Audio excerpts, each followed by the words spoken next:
What is good, everybody? Welcome to, as the t-shirt says, another Victory Monday, the first of 2023. This is under review on the Gold Standard Podcast Network. I'm Rob Stats Guerrera. He's Vish Kumaran. Vish, 1-0, baby, and it feels great. Well, can we even say that anymore? We need a new phrase. We can't say feels great, baby, but you're right. 1-0 does feel incredible. That was not a game I expected the 49ers to win. I actually picked them to lose. It was a pleasant surprise that they won, but it was an even more pleasant surprise that they won in dominant fashion. And to me, it's not about Pittsburgh not being what I thought. I think they were exactly who I thought. They were a very well-prepared team, well-coached team with an excellent home field advantage. They just ran into a buzzsaw that when it's firing, it can do that to good football teams. And that's what that buzzsaw did. That was a total ass kicking in every facet of the game except kickoff coverage. Right. That's like the only negative that you could have coming out of the day. And I don't know that it was a good home field advantage, Vish, because I saw a lot of red and I heard "Let's go Niners" chants in Pittsburgh. Well, the Niners fans are just different that way. And then I think a lot happens when you go down 17-0 that quick into a football game, and the Niners offense is looking that clinical and the Steelers offense is looking that incapable. Fans get disheartened fast. And to me, the Steelers look like a team that was shocked by the level the 49ers brought. They had no match for it. And it wasn't like the 49ers were doing things schematically that was making their head spin. 49ers were doing bread and butter 49ers stuff. The players were just playing at such a high level that there's zero chance, man. Zero chance for Pittsburgh in that football game. And you could see that. They were demoralized. By the way, if you want the Victory Monday t-shirt, you can get it from Homage. If you click the link in the description of this show, it'll take you right to the 49ers page. You can go and order it. We love Homage. If you use our link, we get a little commission on the side. So if you could do that, we would greatly appreciate it. You're right. The Niners came out right out of the gate. And as always, it's the defense, Vish, setting the tone. Mm-hmm. Fred Warner was a heat-seeking missile yesterday, running through the hole, flying through the hole, blowing up Najee Harris. Like, Najee Harris, not a small dude, and Fred Warner is just throwing his body around, destroying people. Yeah, he dominated yesterday. He was one of the best players on the field. And then you're right. That first drive was pretty indicative of what was happening, right? They get a little stop route to George Pickens to start the game. They'll probably think everything's good and dandy. Try a little jet sweep to Calvin Austin that Cleveland Ferrell, who had a really strong game yesterday, made a very, very good play on. He didn't make the tackle, but he slowed him down, and then he was tackled by 7 other 49ers who were just flying around to the football. And then finally, that first third down, when coverage held up on Pickett's initial read, Armstead blows up a double team and gets there, and then Drake Jackson's able to clean it up. That was kind of a statement. Yeah, Steelers offense is not going to have any opportunities to move the ball, and that's pretty much what ended up happening. What a performance, and you're absolutely right about Warner. I don't know if you saw Pickett's heat map. I always like looking at the heat maps after the game of where the quarterback's really targeting and where they're throwing the ball. And basically all of Pickett's completions came outside of the numbers from 0 to 3 yards. So a lot of screens, a lot of quick slants, stuff like that. And you look at the middle, right down the middle, which never happens in modern NFL when everybody's trying to attack the middle of the field. But it's really hard to attack the middle of the field with number 54 there. And you can see that in Pickett's heat map. He had no chance to go down the middle of the field. Yeah, if you're watching on the stream now, you have it up there. That's the Fred Warner effect. It's unbelievable. Get used to it, people. The middle of the field is closed. Chris Waddell says, who else's heart stopped when Trent Williams went off? I'm assuming it was the wind knocked out. Any word?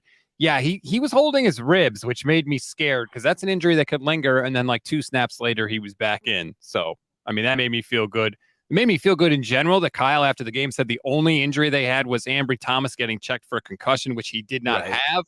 Now, Kyle's going to speak in about an hour. So we'll see, always wait for the Monday conference call with injuries because stuff flares up. Guys feel different once the adrenaline of the game wears off. So we'll have to see. But the defense in this game, we'll get to the offense, but I wanted to give the defense props. At one point in the game, the 49ers had 200 yards and the Steelers had 1. What, not like, oh yeah, it was 200 to 1. Like, no, that's what it actually was.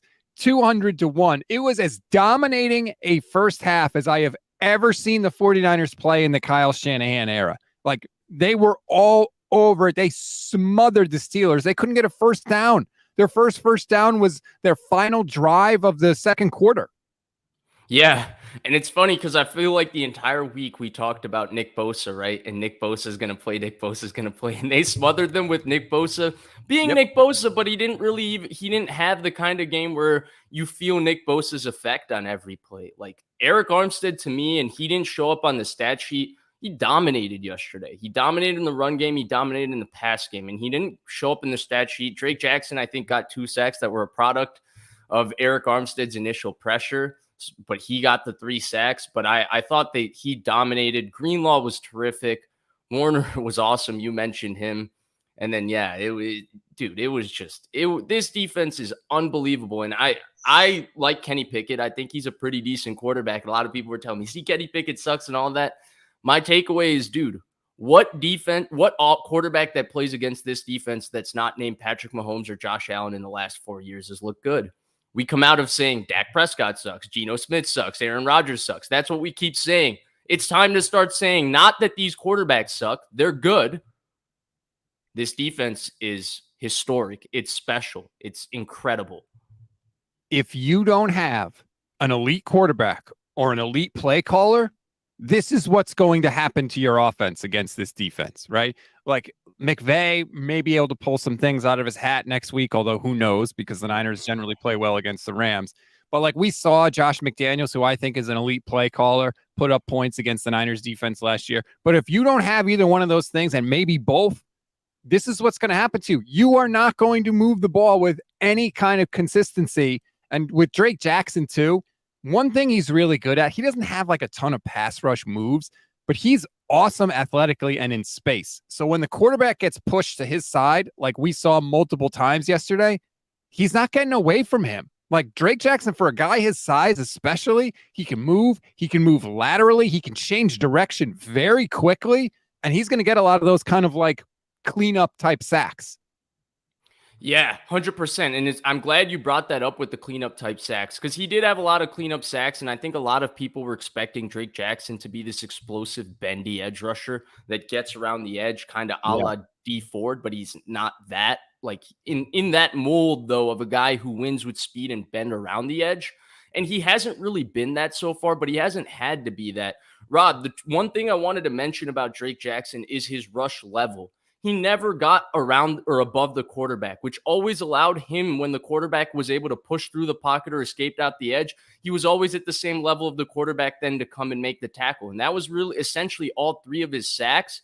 And I think it's a very, very minor thing. But what was one of the big topics 2 years ago with Robert Saleh, right? Mobile quarterbacks. 49ers let quarterbacks out of the pocket. Because Drake Jackson was so disciplined with his rush level yesterday, by not getting around the quarterback and allowing the quarterback to escape, always staying underneath the quarterback. The New England Patriots have done this for years to Patrick Mahomes, Aaron Rodgers, Josh Allen. That's what they always do. They stay in front of the quarterback and stay into their rush lanes. That's why he got 3 sacks yesterday. And I think it's a very, very underrated part of what he did yesterday that's going to yield a lot of long-term dividends, especially when he's playing next to a monster in Javon Hargrave, a monster in Eric Armstead, and then the absolute superstar, Nick Bosa, who's probably going to dominate the next 16 games for sure. Yeah, Bosa, I think, was a little rusty, which is understandable. Aniket Herwoodkar says, did Kyle Shanahan help himself after the offseason noise? Maybe he knows what he's doing after all. Any shortcomings of Purdy that were exposed? We'll get to Purdy in a second. I'll say this about Shanahan, and I said this recently before the season started. On the field, he's very, very, very good. Like, I feel like on-field Shanahan overcomes off-field Shanahan a lot of the times. The Niners were ready. They were prepared. After the game yesterday, Fred Warner said, we know we started slow. We did not want to do that again this year. So clearly that was something that they had talked about and addressed. And on the field yesterday, I mean, other than the Cowboys, because the Cowboys absolutely annihilated the Giants 40-0. Other than that, the Niners had the most impressive win of the week. Yeah, I agree. And the other thing is, specifically on Shanahan off the field, the game plan was terrific and all that. I thought his game management and everything felt free.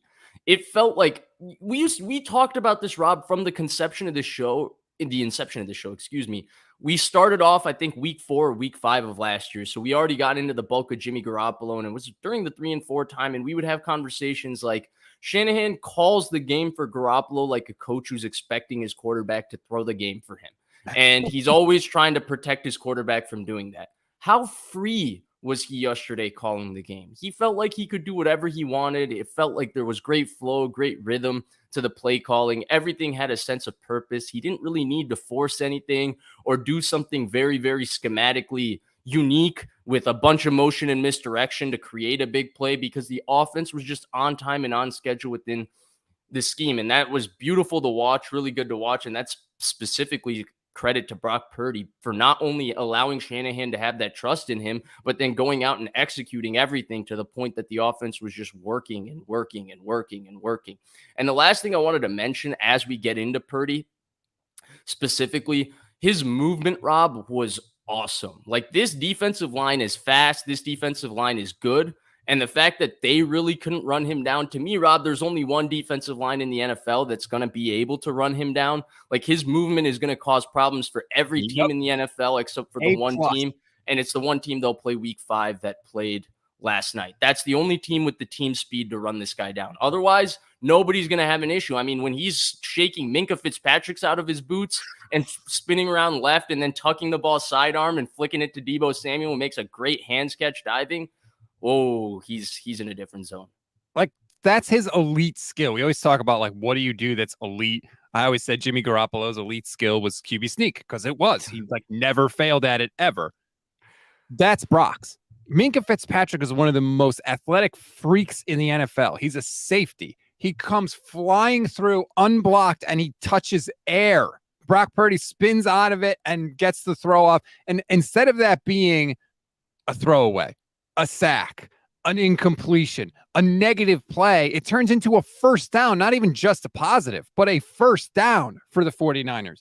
That is what everybody talked about when we talked about a quarterback that could overcome the system, right? That could overcome it not being in the perfect play call all the time. That's it. That's an example of it right there. And it was absolutely beautiful to see. Chris says, nice that the narrative circulating that Purdy can only throw left. Well, that back shoulder TD dart was right. So shrug. That was a FU throw to Brandon Ayuk on Patrick Peterson down by the goal line. I loved it from Brock. To me, he did take those comments a little personally. I don't know about you, but I thought he did. Watching his response, somebody wanted to see the passing chart for Brock. There it is.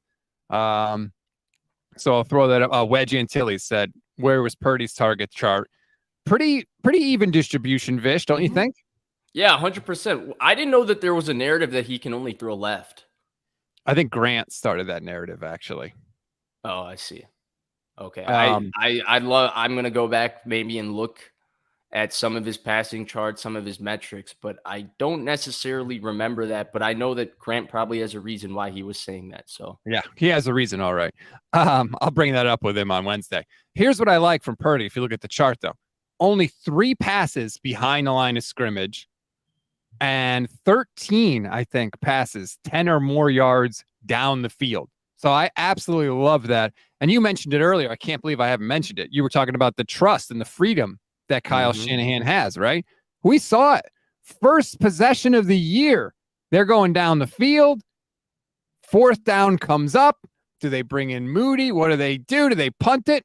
No hesitation. They go 4th down. They go for it in the shotgun, and they don't do this stupid run up the middle like they've done in the past. It's a play action. They put the ball in Purdy's hands on 4th down. He finds Kittle in the flat. They convert. They go on to really score. Nice call too, right? Because the Steelers are in kind of a run situation. They talked about them rotating the linebackers between Landon Roberts, who's an old school New England style linebacker. He was in New England. He was in Miami. Terrific run defender, not so good against the pass. New England used to do the rotation between Landon Roberts and Jamie Collins back in the day, and that's what the Pittsburgh Steelers were doing with Quan Alexander and Landon Roberts. Landon Roberts has no chance running across the formation with George Kittle, and then he actually gets kind of edged up on the release. Otherwise, so it kind of makes the timing of the play a little bit just off, but Purdy was able to just flip around, wait for him, find him, and Landon Roberts has zero chance at running with Kittle across the field. Zero chance. See, Kyle, good things can happen when you go for more of that, please. I was so excited. Antonio, a YouTube channel member for 2 months. Shout out to you, Antonio. By the way, if you want to become a YouTube channel member, it's less than $3 a month. You get custom emojis, priority comment response, membership badges. Antonio says, "Dear Week 1 Shanahan, I'm sorry I doubted you." Yeah, I doubted you too. So did I. You did very good this week 1, but I think most likely I'm going to doubt you the next week 1 too, just given your history. So you better start stacking these up. But as I said yesterday on our instant reaction show, which you can go check out on YouTube, Levin and I did that. Every good thing you wanted to see from the 49ers, you saw on Sunday. You saw Brock Purdy look good and continue to keep the offense functioning. I mean, ho-hum, another 30-point performance from Brock Purdy when he's in there. You saw Jake Moody 6 for 6 on all his kicks, and all of them were pretty much right down the middle. You saw the defense hold up and play as well as they had played last year. Everything you wanted to see, you saw. 100%. By the way, playing with the lead too throughout that second half. I understand the Steelers never had a chance at coming back into the game, but the way they were able to manage the clock, snapping the ball at 3 seconds, 4 seconds every time, and all of that. We talk a lot about Purdy's athleticism and Purdy's football and how it differentiates from Garoppolo, but Purdy has a football awareness that's way different from Jimmy Garoppolo. Jimmy Garoppolo literally just played quarterback.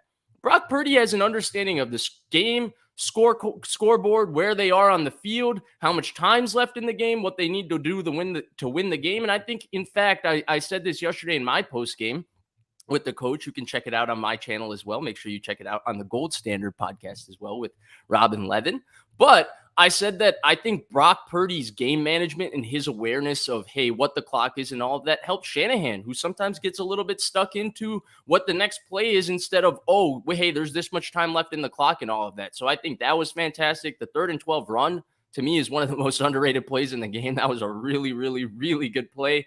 I was very, very impressed. And like you said, everything we wanted to see from the 49ers, dominant defense, capable special teams, Jake Moody looking good, the offense firing right away. Deebo looked phenomenal. Brandon Ayuk looked phenomenal. Christian McCaffrey looks like he can win an MVP if the 49ers are the number 1 seed.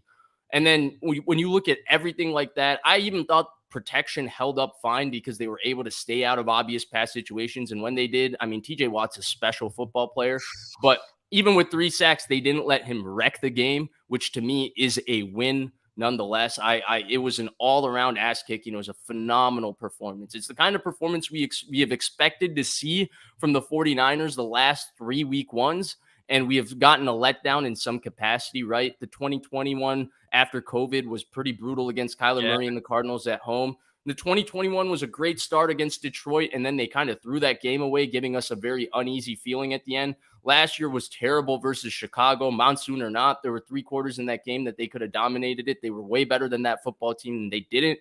This was the kind of performance we expected to see, and they didn't just do it against a bad team. They went on a road against a team that's historically very good, very well coached, very well prepared, and demoralized them. They demoralized them. The Steelers in their building. Yep. Chris Waddell says Rob has that blue moon hangover, pounding that water like his head is hurting. Look, my voice is going on me, so I'm trying to hydrate. All right. Yes, I did have some blue moon. I celebrated after the game. Is that your drink of choice, Rob? No, it's just a beer I happened to buy last week. I don't look. If Blue Moon wants to sponsor the show, there's plenty of room on our overlay here. I'm happy to take someone's money. True. Local business in the San Francisco Bay Area. Feel free. Kwana says, great win. However, I will say it seemed to slow down in the second half, and a better team than Pittsburgh would have capitalized and come back and made it a game. I think the Niners could have scored 40 if they wanted to. I think if you go and look, I believe Brock Purdy was only 5 of 9 in the second half. He didn't throw the ball because they didn't need to throw the ball. I was a little. And they slowed the game down a lot. They slowed it down a lot too. Go ahead. Sorry. I was a little worried going into halftime, and I tweeted this at halftime. And because of the stupid For You tab on Twitter, people are coming at me after the game. Like I said this after the game. I said at halftime they need to score more than 20 points because if the Steelers had a good drive, all of a sudden it'd be a 1-score game. And what happens in the second half? Second play of the second half, Christian McCaffrey comes out and busts off a 65-yard touchdown run. Thank you very much, Brandon Ayuk, who absolutely pancakes. Was it Levi Wallace? I think the Yeah, safety. it was. I think with IU getting so much credit, what doesn't get enough credit is Christian McCaffrey kind of gets nudged into one of his offensive linemen. And it's one of the coolest moments in terms of contact balance and using that momentum. He completely spins out of a tackle that he would have tackled it for 9 yards to turn it into an explosive. I don't think that's gotten enough credit. That spin, the way he was able to take the momentum of that bump and just wheel out of it was phenomenal. He's unbelievable. He's my bet. Literally, I have put money down on him to be the offensive player of the year. I don't think he's going to win MVP because it's a quarterback award. But to me, like, he is built for offensive player of the year. And Hey, Stats, can I ask you a question about Christian McCaffrey? Because I felt this. Yes. I thought last year he was unbelievable, okay? Not saying he wasn't. I think he was hurt the entirety of last year when he was playing with the 49ers. Because to me, there was a different explosiveness and a different power to Christian McCaffrey yesterday than I saw at any point last year. That looked like Christian McCaffrey of 2 years ago to me. And Christian McCaffrey of last year at 90% or whatever was one of the best players in football. So to me, if he's looking like that, if they can keep him upright all year, he's going to win the MVP. I hope you're right. I will say, I think there's one, he's been in the system now for a while and he had a whole offseason, which I think helps. But two, like, I don't care who you are, going from Carolina, where they're getting their ass kicked every week, to San Francisco, where you're surrounded by studs and you're legitimately playing for Super Bowls. I think that motivates you in a way that you just can't get anywhere else. Even though he seems to be, you know, like an all-in guy and all that stuff, I think it's just different. I think there's just a different standard that you have to rise up to meet. He's not like setting the tone among the 49ers. He's matching the standard that's already been set by everybody else. And so I'm not surprised that he looks better. This comment says, Aniket says, Vish, you are one of the most balanced 49ers content creators, and I have been watching Niner content for years. This super chat is just my support. Oh, thank you so much. I really appreciate that. Rob, you are balanced too, in my opinion. Well, thank you. I like to think that I am, but some people don't. I want to get more into Purdy. I loved the escapability from him. I thought he got the Niners out of a couple different sacks. There weren't really a ton of negative plays. The one strip sack by TJ Watt was the weird thing, because that play, he had no pocket presence whatsoever. He did not feel TJ Watt coming at all, which is really strange for him because he has excellent pocket presence. But for whatever reason on that play, he had no idea. Yeah, 100%. I agree. I think that he just expected to have a little bit more time, and TJ Watt kind of got off kind of quick on that play.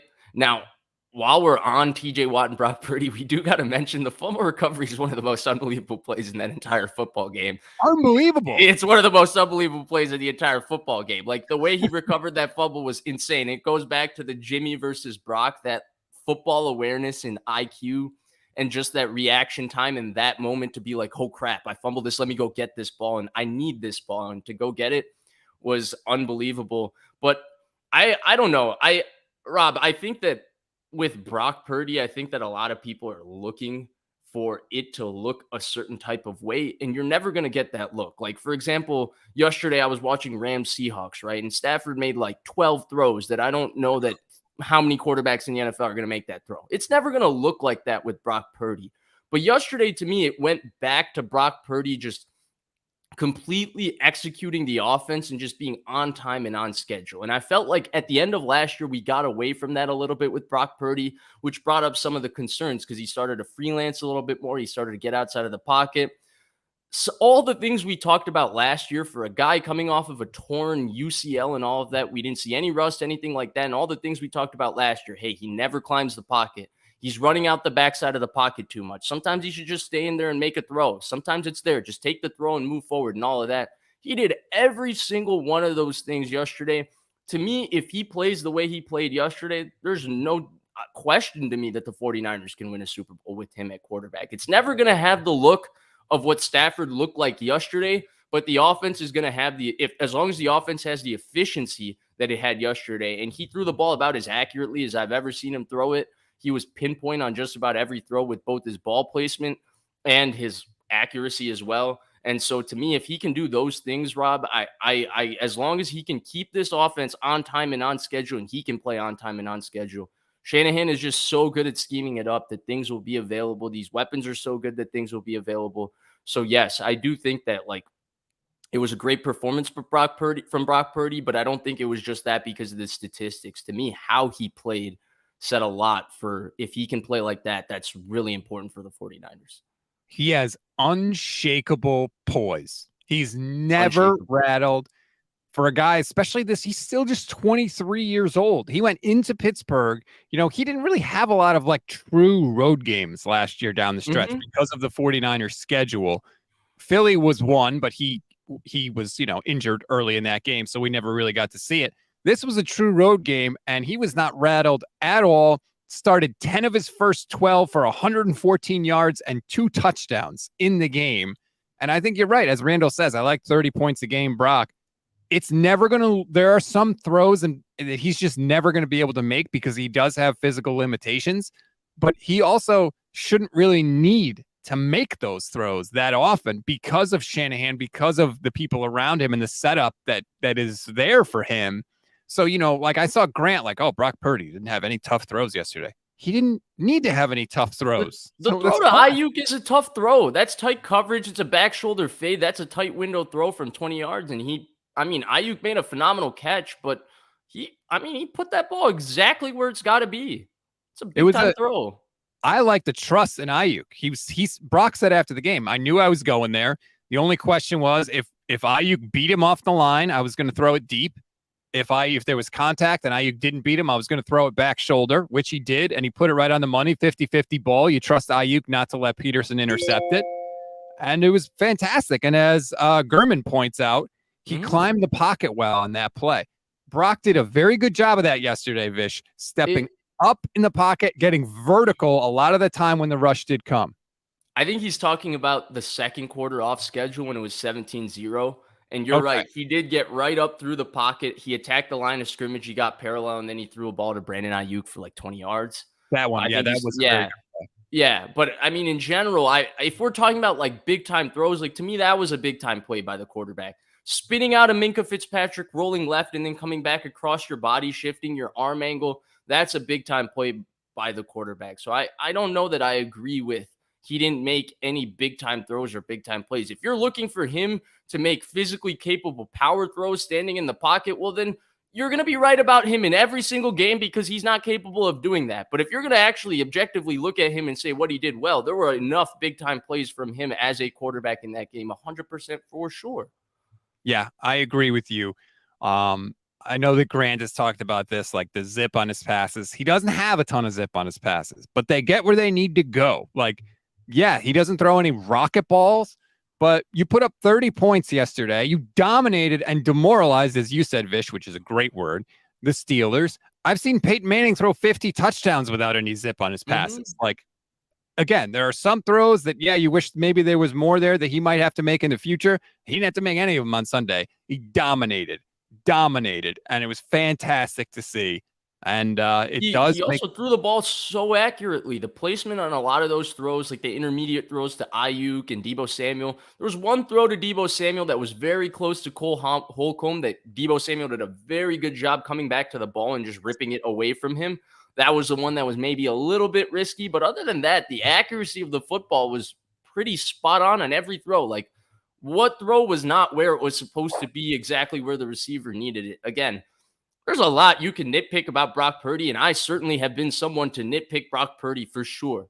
But yesterday's game, and I'll go back and watch it another 3-4 times by the end of the week, and maybe my opinion will change after those 3-4 watches. But yesterday's game, there were big-time plays. He ran the offense efficiently. He did everything as a quarterback he was supposed to do in that game, right?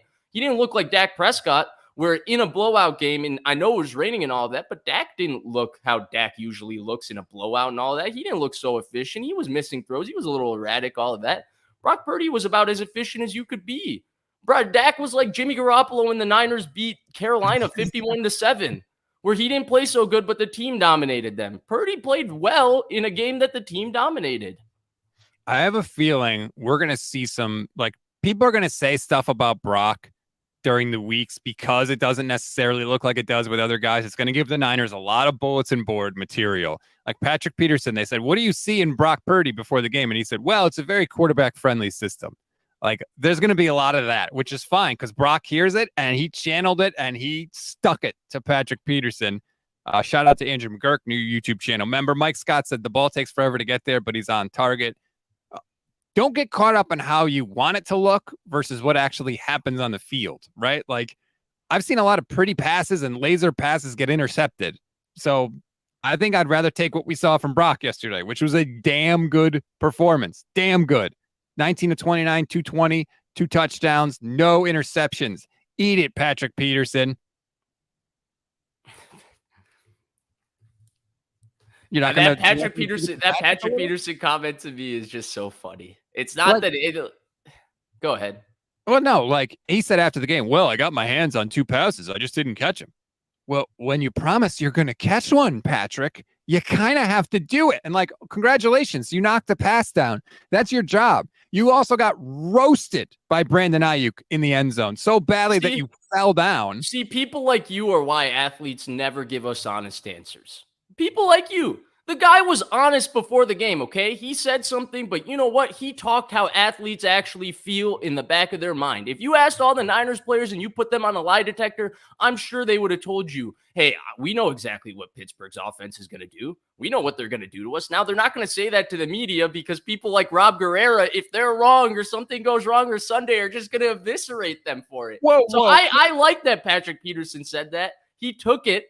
And he got destroyed, but that's okay. I prefer athletes to talk that way versus the classic Jimmy Garoppolo. Hey, Jimmy, how does this defense look? Oh, they're fast and they fly around. Hey, Jimmy, how does this defense look? Oh, fast and fly around. Dude, if you're going to say it, I have a right to bring it up and criticize it. He didn't just say there are tells. He guaranteed he was going to get an interception. I'm not supposed to clap back when he doesn't get one? I mean, what are we doing here? What am I supposed to say? Nice try, Patrick. I mean, I don't really care that he said it. It's one thing he believes going into the game, and the game didn't turn out that way for him. But he has to believe that as an athlete. Like Jimmy Ward was yelling about Dak Prescott not being able to play zone. They knew Dak was going to throw that. He baited him into the stick route and all of that.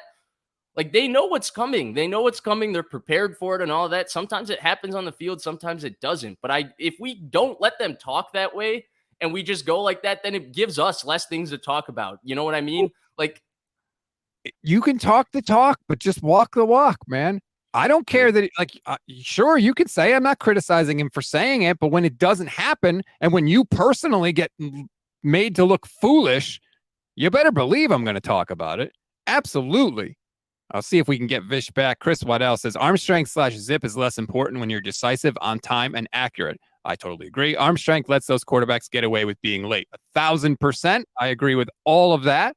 Like I said, Peyton Manning couldn't throw at all his last year in the league, and he threw 50 touchdowns. Not last year in the league, but at the end of his career, and he dominated. Welcome back. You got mad at me and kicked me out?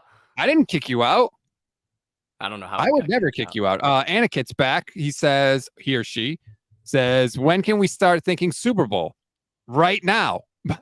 Right now is when you could start thinking Super Bowl. Was the week 1 performance good, or should we wait for certain weeks' stats? You are great too. This is my support. I appreciate the support, all the support. Thank you to everybody in this 49ers community.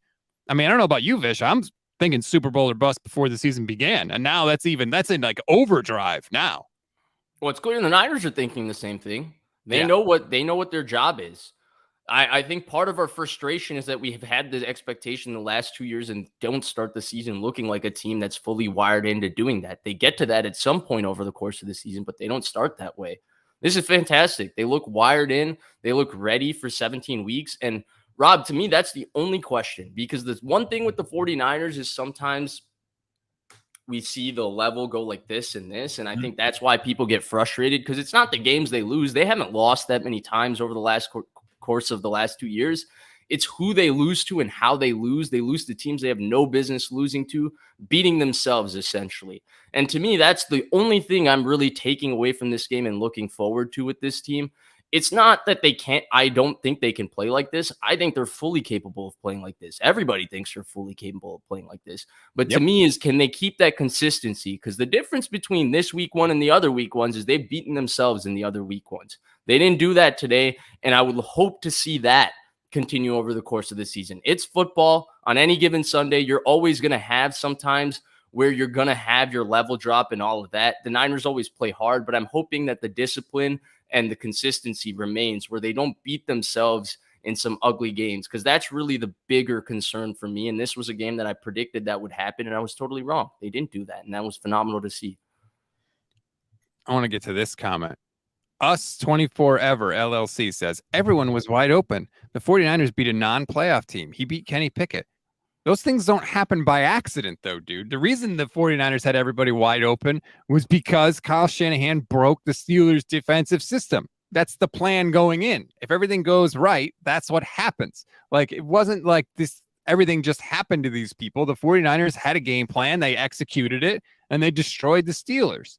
And some people are saying, oh, Kenny Pickett had guys open too. Guess what? The 49ers defense is designed to pressure you so you don't have time to get to guys that may be open in the secondary. All of this is according to plan, is my point.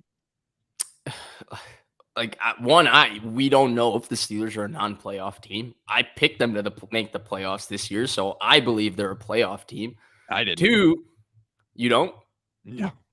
Okay, I never saw a team get so much hype for being good in the preseason. Holy crap. They finished the season. They finished the season winning 7 straight, or 7 out of 9, winning 4 straight. How did they start the season? Why do people...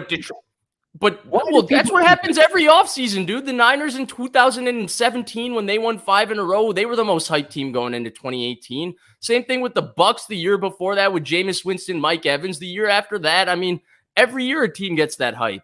No, it's different with the 49ers. They had a new quarterback. That was the difference in 2017.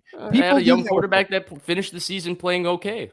People do that with the Lions. They're like, oh, you had a great end. Yeah, the Lions are that team right now. Yeah. Let's just forget about how the season started, how you were garbage early in the year. That suddenly doesn't count, right? Because that was too long ago. I hate when people do that. I think Pittsburgh's going to end up being a good team. I think this was a great win. I don't think this was about Pittsburgh. This was about 49ers being excellent. This comment from Quana. I've skateboarded my whole life. It's aesthetics. A guy can be great, but you just don't like the way it looks. That's fair. Let's not gatekeep between Allen class and BP. It will always be the former.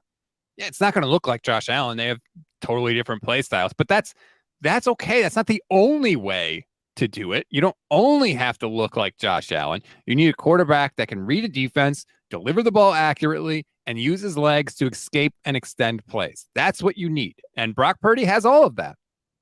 Yeah, I agree with you. It is the aesthetics, but I think that we've reached a point with Purdy that if you're going to say that you want to give him credit to only do these 2 things, you're basically saying I'm never going to give him credit. At that point, it's like, okay, dude, just don't give him credit then. I completely agree with you. And like, I don't think he's ever going to put up like a huge yardage total. Like, he only threw for 220 yards, which in today's NFL is not. I don't think he will yardage wise, because they just. How many did he throw for in the first half? He threw for 100 over 150, I think. Yeah. Yeah, but look what he did he threw for 154 in the first half. Okay. So what's one? But why? You mentioned it earlier in the show. Why didn't they do what? Why they didn't throw the ball in the second half? 5 for 9. Right. And that's what I think is going to happen a lot of the time. Oh, okay. So you think they're always going to be so far ahead, and that's why he's not going to throw for yardage. Okay. And if they're not ahead, I think Kyle's going to run the ball. Like, I just don't think he's going to have that many opportunities. But I did tell Michelle before the season started, I think it's possible that he throws for 40 touchdowns this year, because. You think he throws 40? I said he could. It's possible he throws for 40. Okay. Because he's very efficient in the red zone. Hell, he's 1 game away from tying the record for consecutive starts to start a career throwing 2 touchdowns or more. Did you know this? No, I did not. That's a great stat. So he has, in his first 6 starts, he has at least 2 touchdowns in every start. He broke a tie with Dan Marino, who did it his first 5 games. There's only one guy who's ever done it more. I will give you $1,000 if you know who this is, Vish. Wait, can you repeat it? Who is the quarterback that threw 2 or more touchdowns in his first 7 career starts? Want to give me like an era, a hint, something, somewhere where I can have a frame of reference to think? 2003, 2004. 2003, 2004. First 7 starts? Yep. AFC. Was it a rookie? Rookie That or would second be year? Billy Volek from the Oh, Titans. 7 Jesus. straight games. I don't even think of Billy Volek as a starter. I think of him as Phillip Rivers' backup for the Well, Chargers for years. but see, like, so this is like when I say people get on me, they're like, why haven't you crowned Brock yet? When I say I want to wait, it's because Billy Volek was doing this and he was a nothing quarterback. And it's nothing against Brock. I would wait on everybody. That's just how I do it. I know people get upset about that. 03-04 is a tough year because 03 was the first pick was Palmer, but Palmer didn't start in 03. Bengals started Kitna that year. Big Ben and Eli and them were drafted in 04. So I was thinking, like, did Byron Leftwich somehow have some insane start to his career in Jacksonville that I just don't remember? He did not. Chris is back. Thanks for the support, Chris. Second watch through, Ayuk was single covered a lot. A lot of the coverage rolled to Deebo and Kittle. Best thing about Purdy, taking the best option. Bet half of the 8 receptions he was not the first read. It's going to be fun. Like, I don't think, and again, this sounds like a knock, and I don't mean it to be. I don't think Ayuk is going to do this every week. I literally think this is how the Niners are set up to where you're not going to be able to cover everybody every week. Some week it's going to be Ayuk. Sometimes it's going to be Kittle. Sometimes it's going to be Deebo. And by the way, Deebo didn't have a bad game. Deebo had a really good game. 5 passes for 55 yards. He ran for 8 yards also. Like, that's a fine game from Deebo. He didn't have a bad game. He just, Ayuk went nuts. And Deebo didn't break one play. Usually he breaks one. A couple times he got close and he slipped or he fell down. I agree with you, but also I think that it's just one. I think Christian McCaffrey is going to have a great game every game, just about. That's one. And then two, I will say the one thing with Ayuk is that they did have him isolated as the single receiver a lot on a lot of sides, and he came back and he would throw the alert as to the backside to Brandon Ayuk quite a lot. He threw some backside lookies, some backside digs, so there was a little bit of that. And I will also say, Rob, that Under Review might have mentioned that could be a staple of the 49ers offense with Brandon Ayuk's emergence maybe 2 or 3 weeks ago. And when you say Under Review mentioned it, I'm sure you're referring to me, right? Well, you amplified it. Nick Ellert says, Vish, if you listen to 49ers in 5, you would have known the answer to the trivia question. That's right. I snuck it in there. Everybody should listen to 49ers in 5. It's on YouTube. You can go check it out. Or if you want to download the podcast, it's available in podcast form. By the way, cool thing about the podcast form of it, I do throw in some funny drops. And there was a Mike Tomlin line. Did you hear Tomlin after the game? Quote, what did he say? We got kicked in the teeth in a lot of ways. You did, Mike. Shout out to you for being honest. You absolutely got kicked in the teeth. It was, to me, it's one of the best regular season wins of the Shanahan era. Seriously. Wow. I think it's one of the best regular season wins, top to bottom. The way they dominated them. Nobody goes into Pittsburgh and does that under Mike Tomlin. Other than New England, who's gone into Pittsburgh and done that to them? Yeah, nobody. There was a graphic up during the game.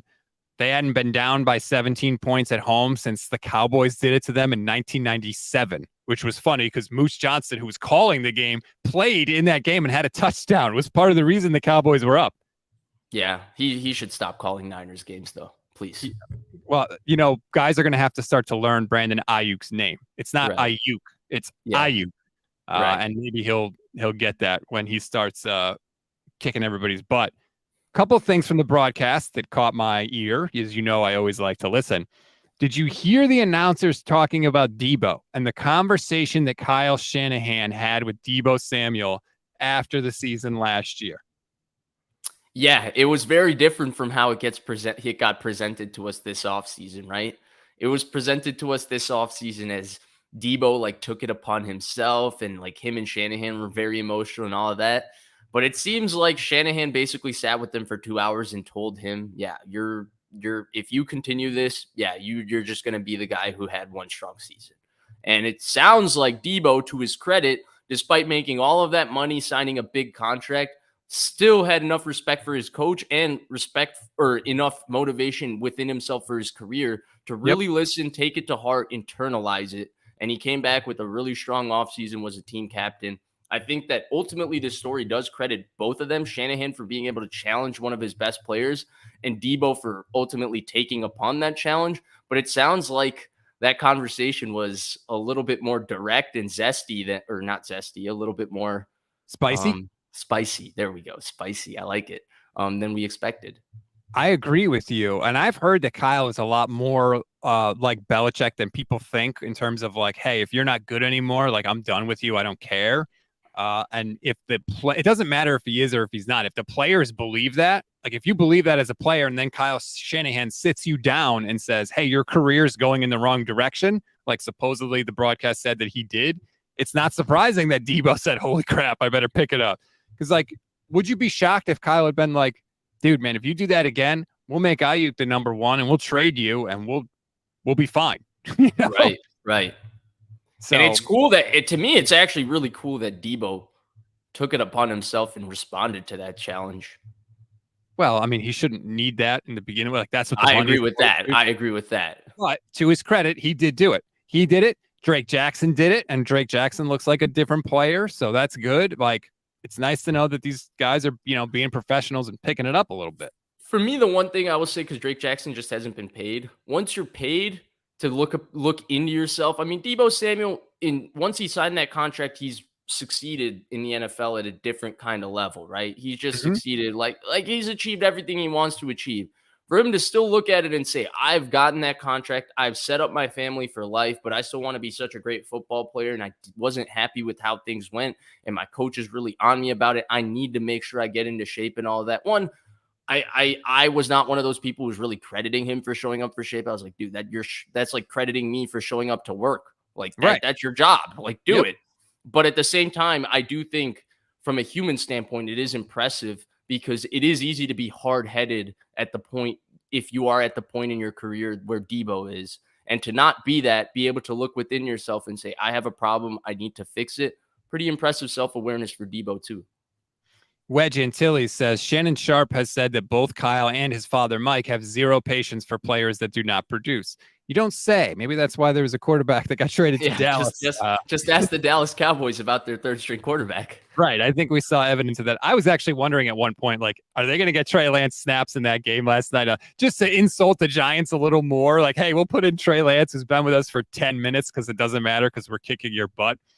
So I was watching the game with my buddies, and they were actually making fun of me the entire second half. They're like, oh, Trey Lance is going to get in. Trey Lance is going to get in. Watch, Trey Lance is going to get in. And then they were so disappointed because one of my buddies also had, or my buddy Blake from Blake and Vish Sports, he had Dak and CeeDee Lamb. He was going against them in fantasy. And in the fourth quarter, you got Dak throwing a 25-yard out to CeeDee Lamb, and he's like, what the heck? Put Trey Lance in this game already. Also, the irony that it was raining really hard for Trey Lance to play another game in the rain, that would have been kind of funny. But we shouldn't be talking about the Dallas Cowboys quarterback, should we? Real quick, because I had a lot of people in my mentions since Trey Lance came up. A lot of people, when I would compliment Brock, the response was, Trey Lance could never do that. Trey Lance would never do that. You sure you want Trey Lance to start? Like, first of all, you can't hurt me by, like, insulting Trey Lance. Like, I'm not attached to Trey Lance. He's off the team now. I'm not emotionally invested in Trey Lance. He's not a 49er. I only get emotionally invested in 49ers.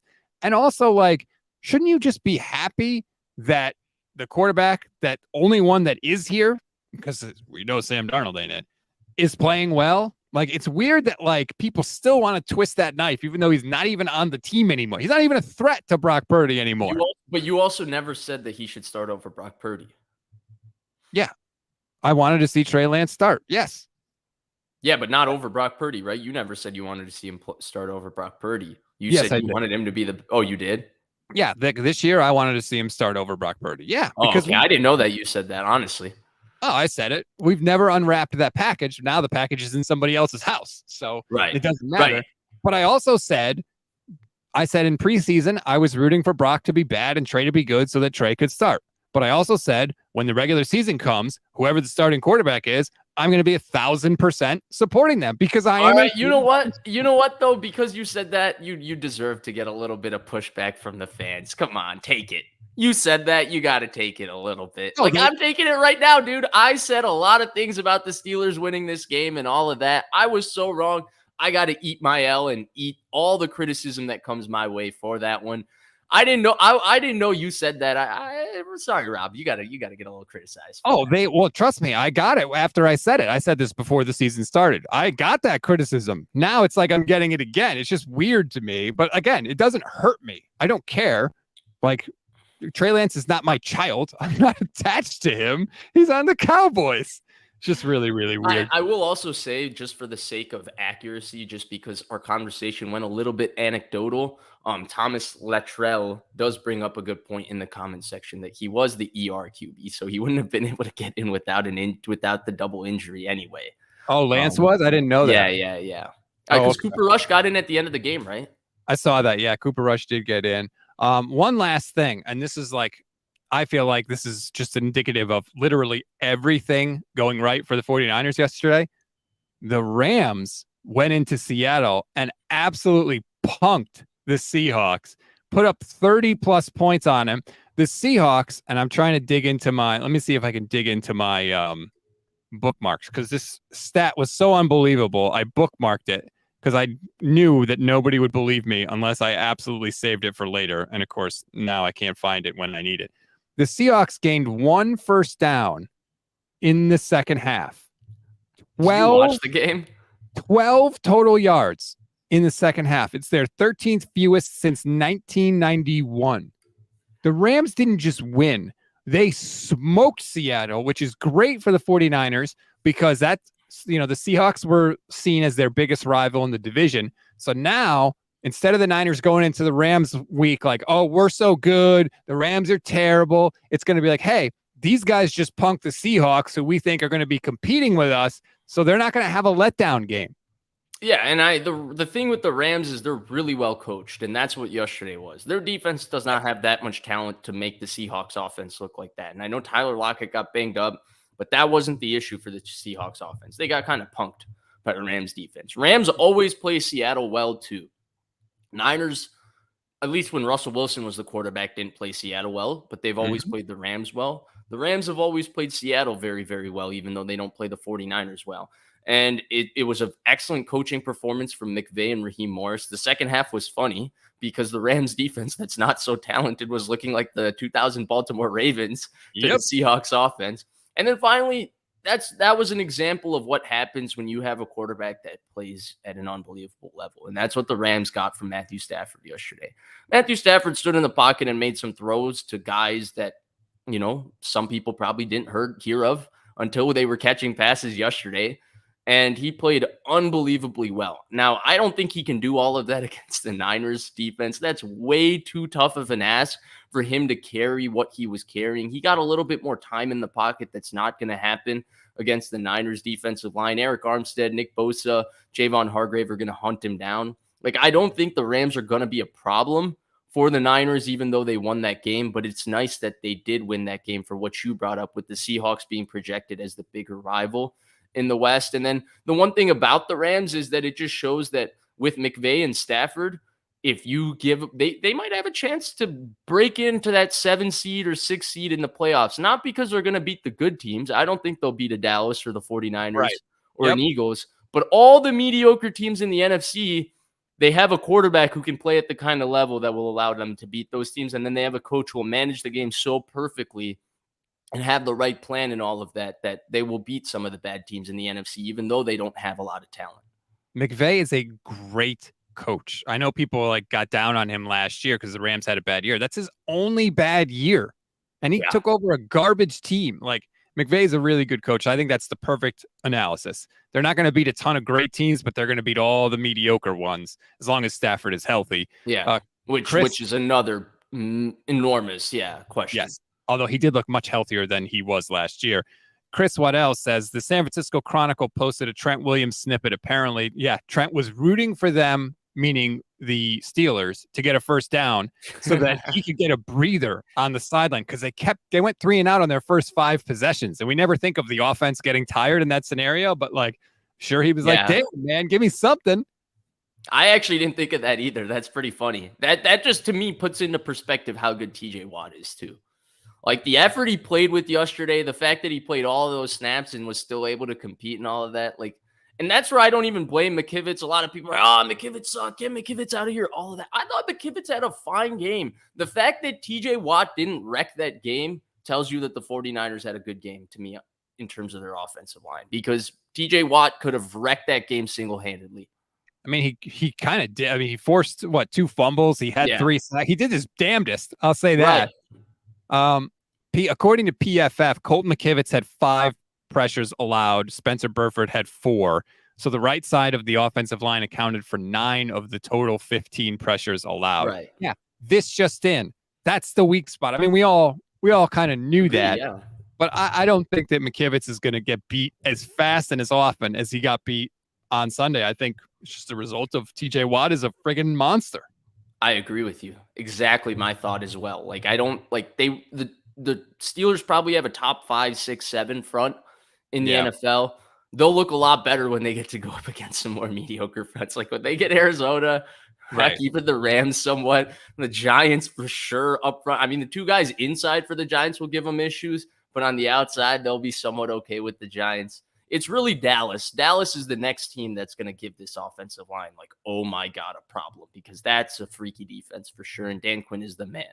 Yes. And Dan Quinn kind of owns Kyle Shanahan a little bit too.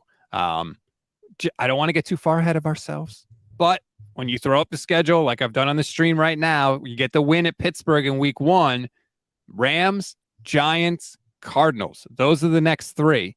It is very likely, Vish, we are in a world where the Niners are 4-0 hosting the Cowboys in week 5. And who knows, maybe the Cowboys game will determine home field advantage. Maybe the Niners will be competing with the Cowboys for home field. I don't know. The Cowboys look damn good, but we could be 4-0 going into the Cowboys week. And that is unfamiliar territory after starting 3-4 last year and 3-5 the year before.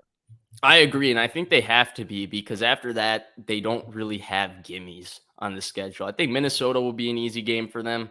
I think the Browns will actually be a tough game for them. Cincinnati will be a tough game. The Buccaneers, I think they'll do fine in that game. But overall, it's just it's just the division games to me, the Buccaneers and the Vikings, that I look at the end of the schedule and I go, oh yeah, that's going to be pretty smooth sailing for the 49ers, because the rest of these teams have elements of their team. Not that they're more talented than the 49ers, but they have elements of their team that can trouble the 49ers and make it a tougher game than it needs to be, even though I think the Niners should be okay in a lot of these. So it's that winning this, I projected the Niners to be the 1 seed in the NFC, and I thought they would lose this game. So to me, winning this puts them in the driver's seat going forward, just given how the schedule plays out. Glass City says, how does Dan Quinn own Kyle Shanahan? Just go back and look at the last couple matchups. The Niners are not lighting up Dan Quinn's defense the way they did everybody else. They scored 19 points in the playoff game last year against the Cowboys, and they really struggled for a lot of that game. And you go back to the game the year before against the Cowboys in the playoffs, and they scored 23 points. So not exactly like huge offensive performances against Dan Quinn. Yeah, I agree. Although that Cowboys defense, nobody's really having huge performances against them the last couple of years. Right. They're a great defense. Yeah, exactly. So yeah, I just want to give Dan Quinn a little bit of credit. And there was a moment in the Play Callers podcast, I don't know if you caught this, where Kyle was talking, or they were talking about Kyle becoming part of Dan Quinn's staff in Atlanta. And once he became a member of the staff, Kyle asked him, like, hey, what are you doing on your defense? And then he found out, like, wait a minute, this just cover 2 or whatever it was. But basically the gist I got was that Kyle never cracked that code. For some reason, Dan Quinn was able to do something that really prevented Kyle Shanahan from figuring out what he was doing. And that's what Kyle was better at than anybody. And so that it wasn't Dan Quinn. It was the Seattle scheme. Well, whatever it was, he couldn't figure out what Quinn was doing. And to me, I was like, right, that's not surprising that maybe for whatever reason, whatever Dan Quinn does is at a different wavelength than what Kyle Shanahan does. And he doesn't have the same success cracking the code as he does against other people. I think he just has a good feel for the offense, just like Shanahan has a good feel for his defense. I think the bigger difference is when they work together and Shanahan finally cracked the code of the Seattle scheme and all of that, Dan Quinn doesn't call the defense that way. Like, they don't run the old Seattle 4-3 front, cover 3, play cover 3 behind it and all of that. They don't do that really playing cover 3 match zone anymore. and they play a lot of man coverage. He shifts their fronts a lot. They do a lot of really, really creative things. And then, dude, their personnel on defense is wild. Yeah. Other than the Niners, they have wild personnel on defense. I'll say this, and this is no disrespect to Nick Bosa. Micah Parsons might be the scariest defensive player. He's out there. He looks like a wild animal. He's everywhere. When he meets the ball carrier, he doesn't just bring you down gently. He destroys you. I can't wait to see week 5, man. Watching Sunday, that was my first takeaway. Like, week 5 is going to be such a good football game. It's going to be so physical. It's going to be so high level. I will be in the building for that game. I cannot wait. That's going to be my first 49ers game, my first NFL game. It's going to be so much fun. Are you going to wear the jersey behind you? No, actually, I don't know. Right? I got my shirt that I wore yesterday. As long as they win, I got to be wearing that. Because I'm not changing. You can't wash it, though. Don't wash it. Worry about it. It will be there, come hell or high water. Okay. Super chat. Your family just might not sit next to you to watch the game, but that's everybody else's problem. That's not my problem. Daza0187 says, while McKivitz might be okay against mediocre teams, we will have to beat the Eagles and Cowboys in the playoffs to make the Super Bowl. Maybe. You never know. Maybe we won't. They got to block the Niners too, buddy.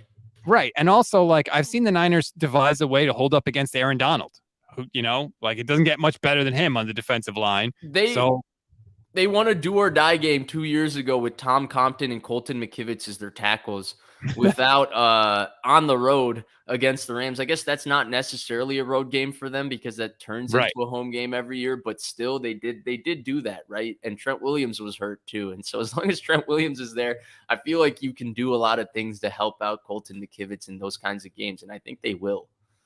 Bay Marin says, don't wash the shirt, buy a perfume. No offense, Bay. Not really a perfume kind of person. I'm not going to mix perfume or cologne with the BO. I feel like that's somehow worse than BO. Yeah, so that's just smelly, I feel like. Yeah, I'll just go with my regular natural musk. Are you like this is, I guess, somewhat of a weird question, but I know you also listen to the Chris Sims Unbuttoned podcast, and Chris Sims has mentioned a couple of times that he likes how his wife smells. Does your wife like how you smell, buddy? It's funny you ask that because the answer is yes, believe it or not. That's the she likes the BO? Yes. When I come in from like mowing the lawn in the middle of the summer, she never complains. She likes it. I don't know. Okay. I'll fix my coverage there. Chris says that's because Brunskill was the Donald Whisperer. Daniel Brunskill being the Aaron Donald Whisperer. I'm not going to say that within earshot of Aaron Donald. I'll tell you that. No. He had a couple of good reps though, but most of the time they always used to get him a favorable angle, and then it would be posted on Twitter, and everybody would be like, "Well, no, he didn't really dominate Aaron Donald, but it was still cool to see because it's Daniel Brunskill versus arguably the greatest defensive player not named Lawrence Taylor in NFL history." Right, Mr. AAF, Daniel Brunskill. Guamanot says, "Rob, you got to sit behind Kyle Shanahan in Week 5 and tell him to go for it on 4th down." Apparently, he doesn't need that advice anymore. And I hope he keeps it up, Vish, because I was jumping around the living room when I saw that. Yeah, me too. And I thought, well, one, I was kind of pissed that 3rd and 1, they did what they always do on 3rd and 1. And I was expecting them to maybe lose half a yard and then Kyle to come and say, I thought we were closer than we were. So I decided to punt it and all of that. But instead, McCaffrey actually went over the top, which was shocking. And then Landon Roberts made an unbelievable play. You never expect somebody to go over the top from the 30-yard line. But the 4th down call was also nice. The fact that he didn't just run it, they had a little misdirection, a little creativity, and a really favorable matchup for Kittle. Brisbee Life says, as long as Twitch and YouTube don't develop smell-o-vision, none of us care if you stink. And Adam McGurk, new YouTube channel member, says that going for it changed a punt to a touchdown. Amazing. Yes, that's why I want them to go for it so much, because you give your offense another chance, especially Kyle, man. Once he gets those wheels turning, he's generally pretty good. If you go back and look, really, the only drives that stalled out were because of penalties. The holding that got them into the 3rd and 14 on the 2nd drive. Yes. I think Burford had a couple penalties, actually. Yeah, he had a couple of holds. And that was the one kind of downside. The Niners ended up on the day with 11 penalties for 85 yards. So that's something you want to get cleaned up. Think about that, though. 11 penalties for 85 yards, and they won by 23 points. That tells you how dominant they were. It's funny though, because all the penalties didn't really come at points, because usually we call them undisciplined week one, but it's not just because they have an abundance of penalties. All the penalties come at points that like extend drives and all of that. In this case, some of the really, really dumb penalties came at the point that the game was out of reach, right? Like Diamador Lenore hitting Ambry Thomas, that was a bad penalty. The guy was like a yard and a half out of bounds, and he kind of threw his shoulder into him. Now, I think Najee could be a little stronger there. I mean, you are 6'2", 245, bro, and Diamador Lenore's 5'10", 190, and he hit you up high.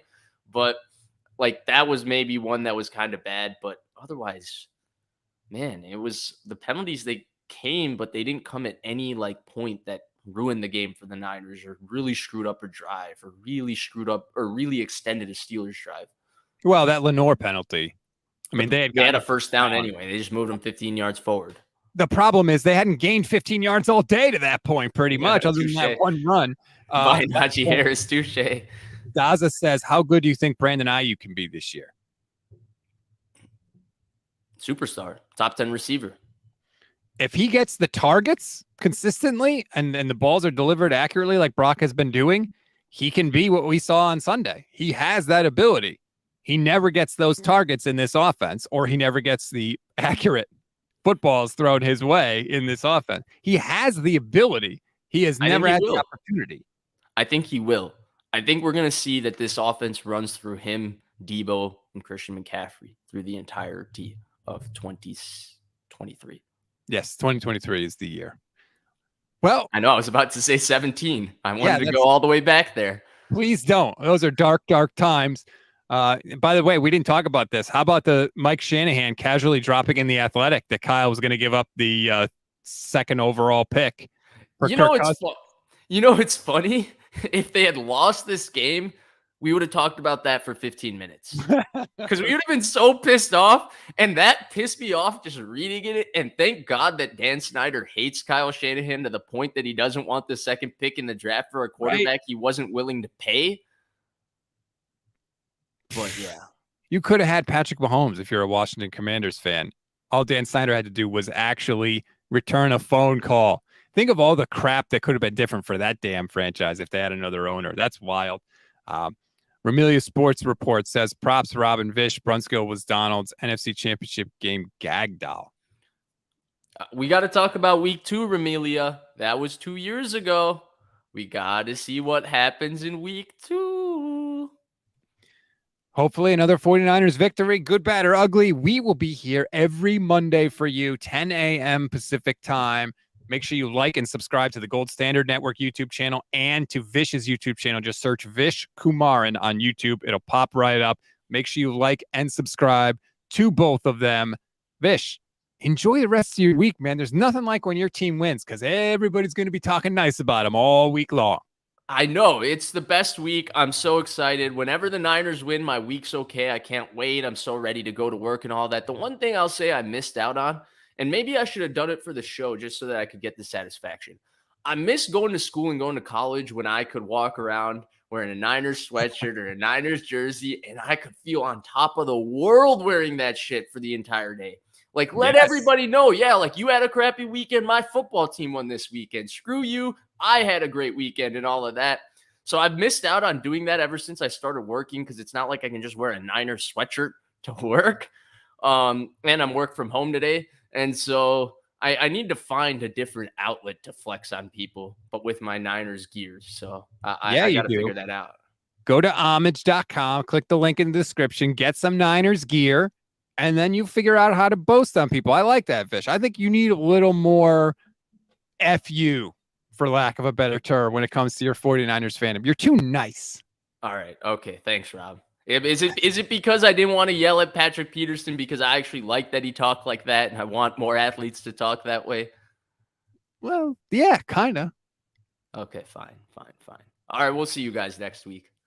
Have a good... Do they ship to Europe, Bay Marin? I don't know. Go on the website. Check it out. Click the link in the description. Check it out. Have a good week, everybody. We'll talk to you next week.